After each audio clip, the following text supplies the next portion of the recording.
दोस्तों नमस्ते, मैं सुशील कुलकर्णी, आप देख रहे हैं एनालाइजर न्यूज।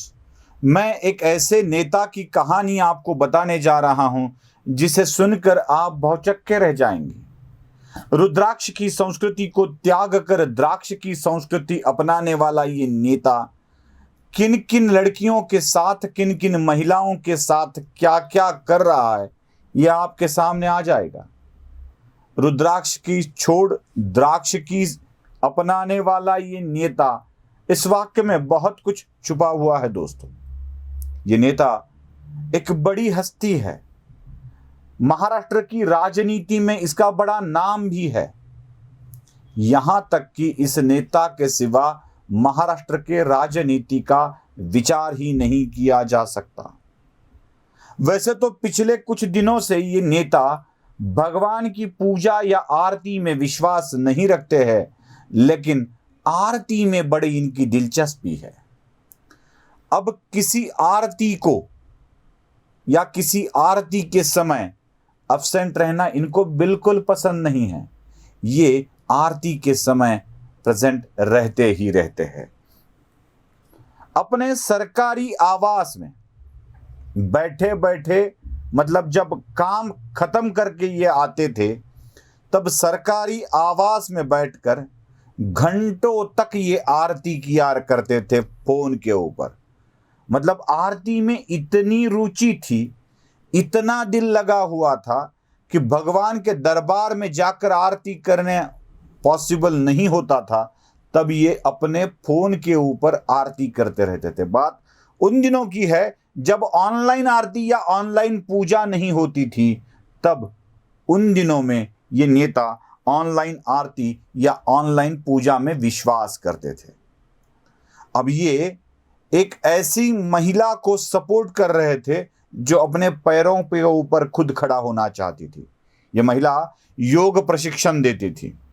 अब जैसी ही इन महिला के साथ इनकी आरती शुरू हुई, आरती में सम्मिलित होना दोनों का शुरू हुआ, उस दिन से सरकारी अधिकारियों को यह आदेश दिया गया कि इसी महिला के साथ योग प्रशिक्षण किया जाए सरकारी कर्मचारियों के लिए।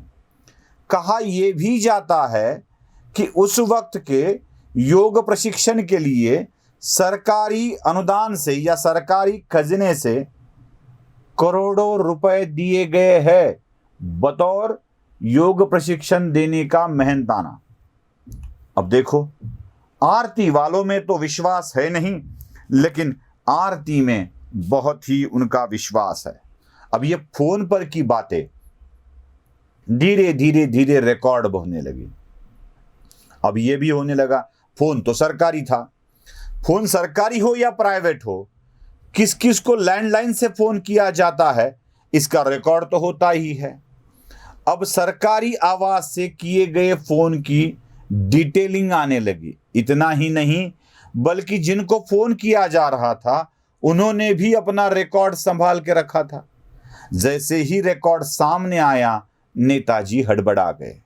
गड़बड़ हो गई भाई, आरती तो निजी कर्म है, घर के अंदर करना चाहिए। जैसे हनुमान चालीसा का पठन घर के अंदर करना चाहिए, वैसे आरती भी निजी कार्य है, वो घर में ही करना चाहिए। जब हनुमान चालीसा का पठन किसी नेता के या मुख्यमंत्री के आवास के सामने होता है तो राजद्रोह का मुकदमा होता है। अब यही आरती जब घर को छोड़कर बाहर की जाए तो क्या होगा? तो कम से कम परिवार द्रोह का मामला तो लग जाएगा। ये नेताजी हड़बड़ा गए, घबरा गए, अपने नजदीक लोगों के पास गए और बोले कि जरा मुझे इसे छुड़ाओ यार। फोन आते थे, मैं बात करता था, ऐसा कभी होता है क्या? बात करने से कभी कंप्लेंट की जाती है क्या? अब क्या करे, फंसा दिया उसने मुझे। ऐसा कह के वो अपने करीबी लोगों को बोलने लगे कि मुझे इससे छुड़ाया जाए, छुटकारा दिया जाए। अब हुआ ऐसे कि एक अफसर को इनके पीछे लगवा दिया गया। अब ये अफसर भी एक बड़े कांड में अटका हुआ था उस वक्त। वो कांड था वो तेलगी वाला कांड, जो फर्जी मुद्रांक बनाए गए थे, वो वाला कांड। उसमें फंसे एक अफसर को जिम्मेदारी दी गई कि जरा इसको निपटा लो। फिर अफसर ने धीरे धीरे धीरे करके इस मैटर को शांत करवाया। अब इस ज्वालामुखी से ज्वाला तो नहीं धधकती है, लेकिन जो राख पड़ी है उसके नीचे तो अंगार जल रहा है। वही अंगार जल रहा है जो कभी भी आग पकड़ सकता है। कहा जाता है कि अब आरती स्विट्जरलैंड में की जा रही है। बच्चे वहां पढ़ रहे हैं। बच्चे मतलब हाँ, दोनों के बच्चे वहां पढ़ रहे हैं। अब स्विट्जरलैंड में जब तक बच्चा पढ़ के अपने पैरों के ऊपर खड़ा नहीं हो जाता और उसका कोई बिजनेस नहीं होता, तब तक तो नेताजी को चैन नहीं आएगी, क्योंकि नेताजी ऐसी ही आरतियां कई जगह करते आए हैं। बात यहां तक सीमित नहीं है दोस्तों। मतलब आपको ऐसा लगेगा कि ये खत्म हो गया, एक वाला मामला ही है, वो हर किसी का है, हर कोई ऐसे ही मामलों में फंसा हुआ है। मामलों में फंसना कोई बुरी बात नहीं है, मतलब किसी के ऊपर प्यार आना या प्यार होना भी बुरी बात नहीं है, लेकिन प्यार में फंसाकर फांसना ये बुरी बात है।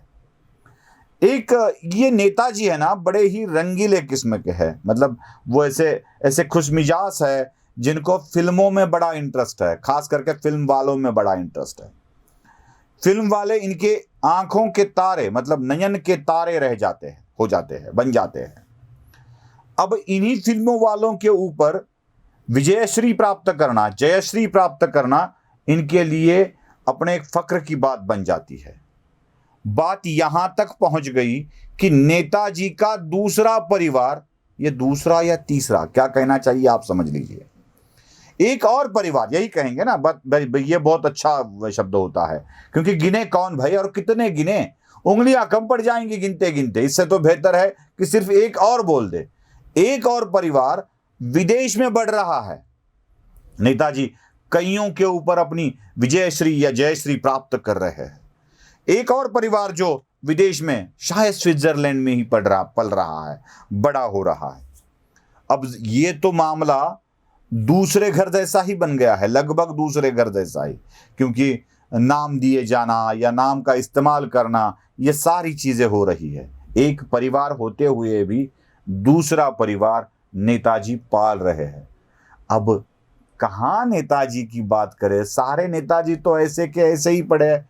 महाराष्ट्र में देख लीजिए ना क्या क्या हो रहा है। एक मंत्री महोदय हैं, अपने दूसरे परिवार को बनाते बनाते एक लड़की की बेचारी की जान चली गई, और एक मंत्री है, और एक मंत्री है, और एक मंत्री है, ऐसे कई मंत्री निकलते जा रहे हैं।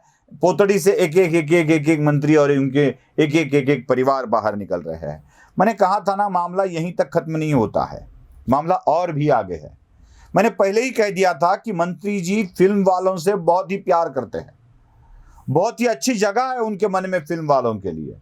अब इन फिल्म वालों के लिए उनके दिल में हमदर्दी है, इसलिए मंत्री जी उनके लिए फिल्म के निर्माण का धन उपलब्ध करवाने में भी आगे रहते हैं। कई फिल्म मेकर के लिए मंत्री जी ने धन दे दिया है। अब धन के बदले कुछ मिलता हो तो धन देना जरूरी ही हो जाता है ना। तो मंत्री जी ने ऐसे ही अपने चुनाव क्षेत्र वाले एक निर्माता नहीं कहा जा सकता उसको, निर्माती को अपना लिया। अब वहां स्विट्जरलैंड में मजा हो रही थी, किसी के बच्चे को स्विट्जरलैंड भेजा गया था।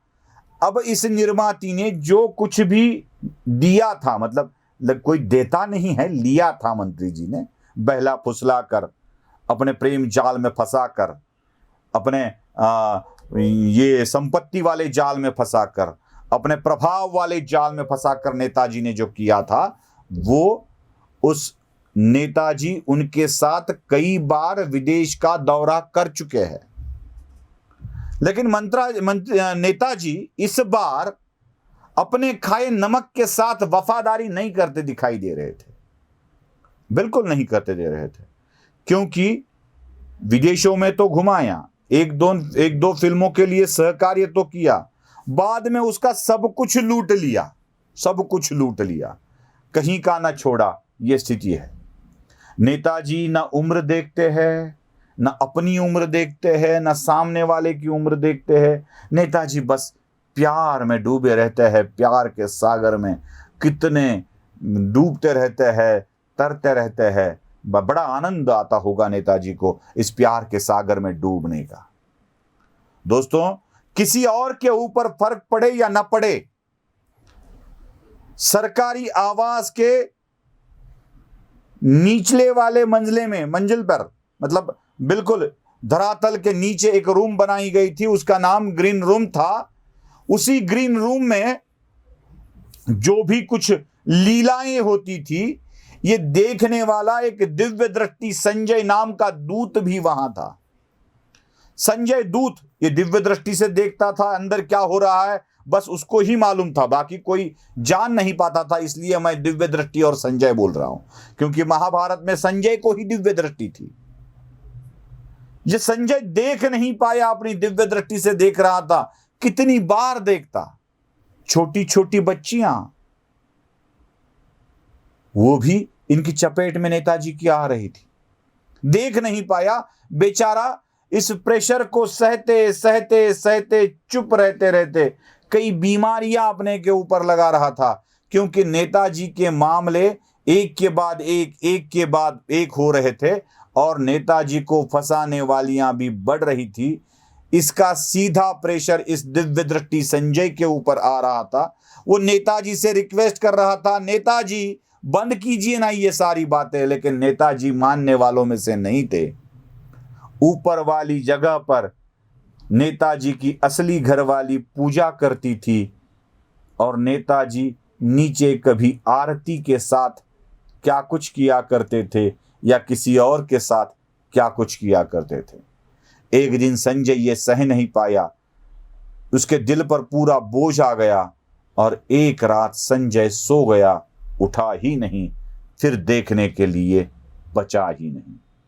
नेताजी के जीवन में न संजय रहा दिव्य दृष्टि वाला, न इनको ठीक करने वाला या उनको ठीक ज्ञान देने वाला गुरु रहा, न अब नेताजी के जीवन में आनंद बचा है।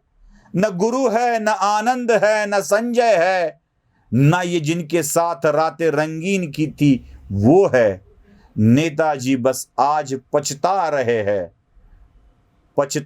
हैं, लेकिन चिढ़ भी रहे हैं और गुस्सा उन लोगों पर निकाल रहे हैं जो इनके आड़े कभी आए ही नहीं।